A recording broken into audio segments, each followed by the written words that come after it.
Hey YouTube land, Tychonders here doing another action figure review. Well, this is a multi-action figure review. This is a couple of retro figures that I picked up recently. Now, I had some of this line way back in the day when it was originally released.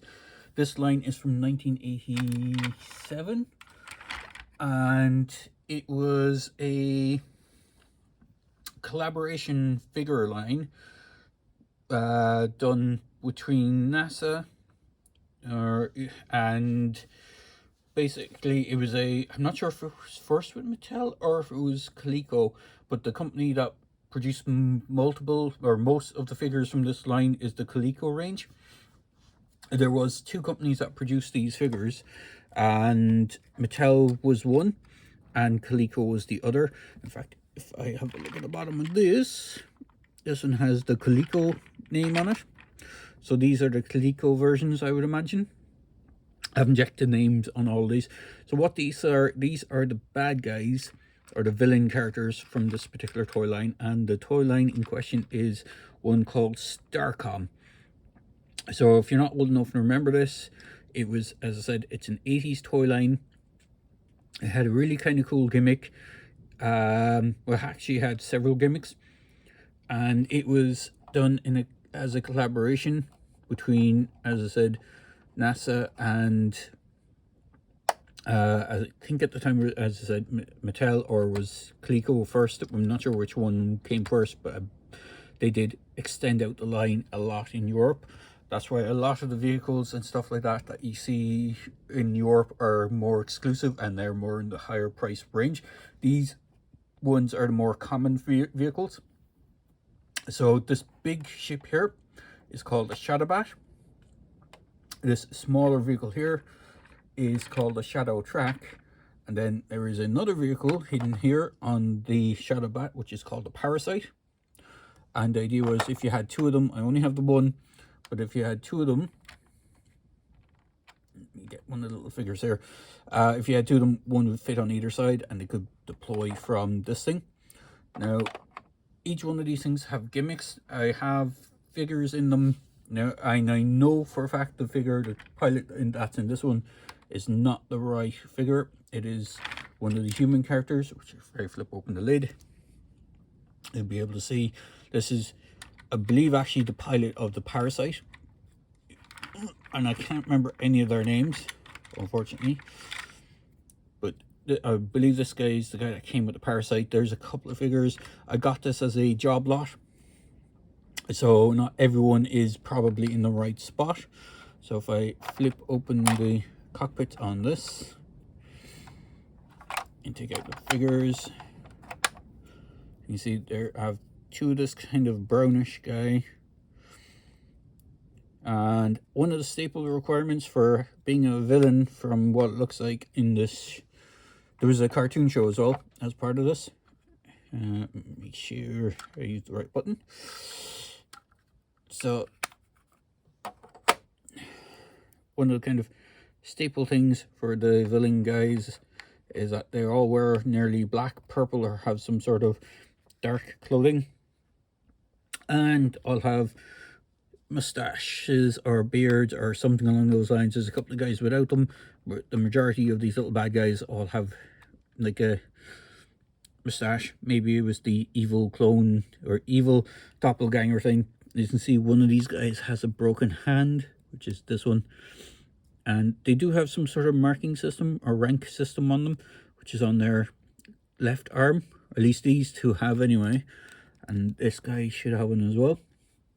These guys have a ranking system. Do the brownish guys have a ranking system? I'm not too sure. Oh yeah, they do.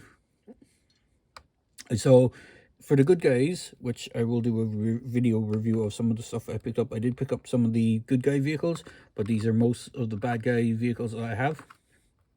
Again, as I said, I don't know the exact names of these little individuals. They probably have specific names.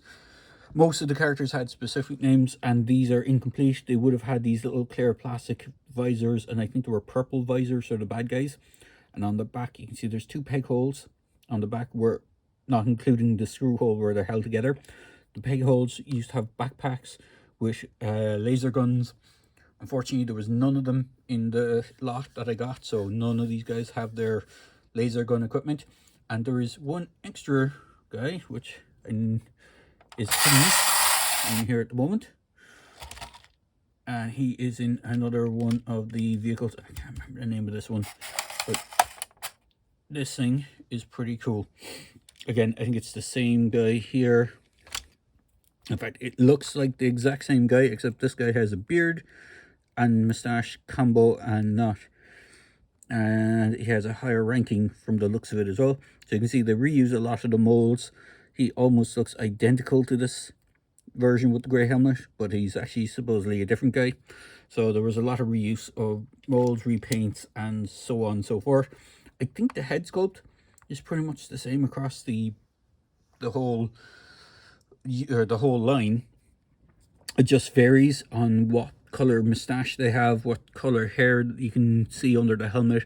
Some of them have no facial hair, and some of the good guys, there's one exception to the villain guys, who is it Lord Drakon or something along those lines, which was the evil leader of these guys. He had this big, almost Guile style, or Street Fighter Guile style orange hairdo, and he had a robe kind of thing going on. There was a figure for him, but he's a very hard one to get, because I think he was packed in with a specific set, or he was packed in with a specific vehicle, and it's really hard to get that guy. But names on these, so this big vehicle here is the Shadowbat. As I said, the Parasite is a smaller one. Can't remember the name of this thing. I think it's a Shadow Track or something like that. They had some gimmicks on these and these. So what I'm going to do is I'm going to move this off for the moment. I'll bring it back in a second, but we'll have a quick look at the Shadow Track. I'm going to move these little guys over here for the moment. I'll just leave them lying over here in a clumpy pile. So the Shadow Track, this is one that I had as a kid. This isn't the one I owned as a kid. And I know the driver on this is different, because the one that I had came with a kind of robot looking guy with a gold head. And he was a really cool looking figure. Some of the bad guy vehicles came with robots. I always thought all the bad guys were robots. I didn't realize at the time that there was actually some of the human characters, or the humanoid looking pilots for them. But we'll just get this guy sitting in here. As I said, these guys are probably in the wrong spots or in different thing. And the gimmick with this is there's, on some of these vehicles, there is a metal strip, and there's magnets on the bottom of the feet of these guys, so that you could do that. And these are a little bit like Mask in the way that they would transform. So there's a manual transformation on this one, where you bring these wheels or these tracks down. Now, I always used to use this thing as kind of like the GoBot vehicle, because it always reminded me of that GoBots, was it the Good Guys ship that they had? I never had one of those, and I kind of use it as a stand-in for GoBots, and it was also my stand-in for the AT-AT from Star Wars, which again I never had as a kid, but it was like a small micro AT-AT. Of course, the scale is all over the place, but it is what it is. Now, I do believe the mechanism is slightly broken on this. If I remember correctly, on my original one, when you press this button up here, it would slowly pop out, but this one just springs right out. I believe it used slowly extend, and then this would pop out at the top. Whoops. So there is a cannon that comes out. You have to extend out the cannon, the barrels, and when this is all extended, and you have an extra cannon piece here at the back that will turn up, you can actually rotate this around when it's in the compact mode as well. So this gives you an extra gunner position for one of the guys, and it gives you another mounted gun, which you can actually get these guys' hands into, but I wouldn't recommending overstretching them, but you can get them to hold it. And then these extend out at the front. Now, there was a gimmick with this stuff, and hopefully it will work with this, that I have to take the pilot out of this. There is or metal strips on this as well. And if you had one of the smaller vehicles, there was container cargo things that the good guys would use. This thing actually has a magnet built in underneath, and if you wanted to release it, you pulled up on this lever here, and this thing would come along and sneak off with one of the vehicles, or you could use it for deploying a vehicle. It was up to you, and it was pretty cool. The magnet underneath is just built into the base of it, but this gimmick only worked when the legs were extended. If it was like this, you couldn't really use it. But all in all, it was a really cool vehicle. I just wish that lot that I got had the original pilot for it, because it was a really cool looking, you know, robot guy. But you can have this extended with the legs down or the legs up, depending on which way you wanted it. So moving on to the little vehicle, again, there's actually a metal plate on the inside where the figure sits, and there's a metal plate here, and there's one extra metal plate on this thing. So the idea behind this is that you would pull this back, and there's a motor in it that would move around. And then the other gimmick on this was that you flip these around, which would extend out this. There was guns that you would manually extend, which are on little tabs, and then this gun deploys at the back, and you end up with an extra magnet spot for a guy to sit on. You could control the gun, and again you could rotate this back, and again it was on that pullback system. And then just to fold it all away, you just push in this, make sure you push the guns in, fold this piece back up, fold this piece back up, and then you click that back into place, and you have the smaller compact version of the buggy, which is pretty cool. So we'll bring in the big jet thing again, or the big space fighter. This is actually one I never had, and I never had the Parasite. I did have a different bad guy vehicle. It was like a purple V-wing looking thing, and I think it was called a Shadow Striker or something along those lines. It was a really cool looking vehicle. I can't, or if I find one again, I might pick it up. But this was quite a good lot that I got for a reasonable price, so I kind of jumped on it. So the figures have spots that they can sit in. Now, just to be wary, these guns are notoriously fragile, so a lot of times you'll see these missing or broken. And there's these little buttons here to flip open the cockpits. So I'm just going to use this guy since he's handy. Again, I think these are the wrong pilot figures, but you could use anyone. I was the nice thing about it, and you did only get one pilot with this set, I believe. You didn't get two, so you didn't actually get a dedicated gunner guy. And there is a reason he is a dedicated gunner. There is a hidden piece here that you press down on this danger part. This flips around, and then you have this extending barrel, and it is a rare rear gun for this ship, which is quite nice. Again, this can be missing a lot or broken on secondhand versions of this, so just be careful of that. There is spring out guns that are hidden and deployed. These don't extend out as far as I know, they just sit on this, but you can put them back in. I do recommend, because of the age of the toy, I do recommend pressing the button back in when you're pushing it back in and then releasing it. You can just push it in, but you're putting extra pressure on the springs on these, so due to the age, I just recommend doing it that way. Now this one is slightly broken under here, but it does hold together well enough. And the idea was it had a deployable ramp, so this thing would open up, and if you have, as you saw earlier on, one of these little vehicles or one of the crate things, you could store it in underneath. Now there is a little tab that allows you to roll things with wheels on it forward, but if you had just the boxes, you could just let the box in there, and then you could connect it down that way. So there is a few magnet ports on this thing as well, most notably the faction symbols, which are these red and black triangles. That was their kind of faction symbol. The ones here are magnetic, which is why these hold into place. The parasites hold into place on them. There is a small magnetic strip here just behind the button that does the ramp. There is 2 on the rear wing. And again, when you do have this deployed and you have no vehicles or anything in there, there is a lot of big strip or figures, so you could actually have troop deployment on it as well if you wanted that. And then this closes down, clicks into place, and that brings us, and that's all the features on that. Yep, this brings us to the Parasite.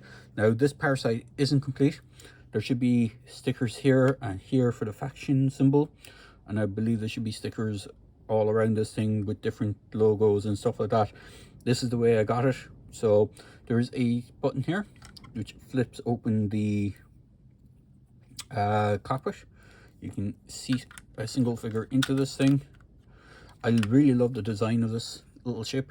It kind of reminds me of like a small fighter out of stuff like Stargate or something along those lines. It has a kind of really small personal fighter look to it. It's really cool. And then there is a gimmick with this one. Now, because of the age, it doesn't operate greatly. These things are quite old, and sometimes the mechanisms wear out on them. But you press this grey button here, and you can see the wings extend out. The engine block extends out, and then these forward cannons extend out as well. And then these ones do come out. You have to manually pull these out. You can't put these back in with these extended, but you can. It does have a really nice look to it. I do love the purple cockpit on this as well. It looks really cool with the purple and black motif. And then there's a magnet here on the top for if you have a figure, you can, for whatever reason, you can stick them on the top of it. So there isn't, it's not the best, but he will stay on it. And then underneath, again, if you want it to be one of those vehicles that goes around in yoinking stuff or moving things, I'm going to fold back in the cannons. Now, I will say, again, cannons on this are fairly fragile. They're made of kind of a softer plastic, so over time they tend to snap and break. But let me grab this thing out again. Probably should have left it out. And then if you wanted this thing to come along, again, if you had some of the good guys' vehicles and blocks, there's a magnet underneath. So you could make off with one of their vehicles and fly off that way. And this thing does store in there. So you can pretty much get everything stored in this little vehicle and have them fly away, which is pretty cool. So all in all, it was a really good line. Again, it's a really old line, but it was pretty decent and it had some really good gimmicks. Unfortunately, it didn't do too well in the States for some reason. Maybe it was just because there were so many other options out there, and the figures were in a smaller scale. Maybe people wanted them to be in the kind of same scale that G.I. Joe and Star Wars were at the time, to give them that extra kind of oomph. But for whatever reason, they didn't seem to do too well. But the overall look and feel of this line is pretty cool. And as I said, if I can get some more bits and pieces from it, I will probably do a few reviews on these as well. So there you go, guys. I hope you enjoy this kind of callback retro review of the Starcom vehicles, especially for the Shadow. I'm not sure what they called, Shadow Raiders or just the Shadow faction. They were like the bad guys, kind of similar in the way that Manta Force had their bad guys as well. They were black and purple. These guys kind of have that same motif for the uniforms, but the bigger difference is the Manta Force bad guys stuff generally was in red, whereas these guys are all continuing that black and purple for their vehicles and slightly darker colors for the ground vehicles. But most of their flying stuff was in that kind of this dark black and purple, and they had purple canopies was another gimmick, and the purple visors, if I had any, for the actual figures. So there you go. I hope you enjoyed this quick stroll down memory lane sort of video, and I hope you stuck around for the ending. And as always, please feel free to like, comment and subscribe to my channel, and I hope you all have a good day. Cheers guys, and thanks for watching.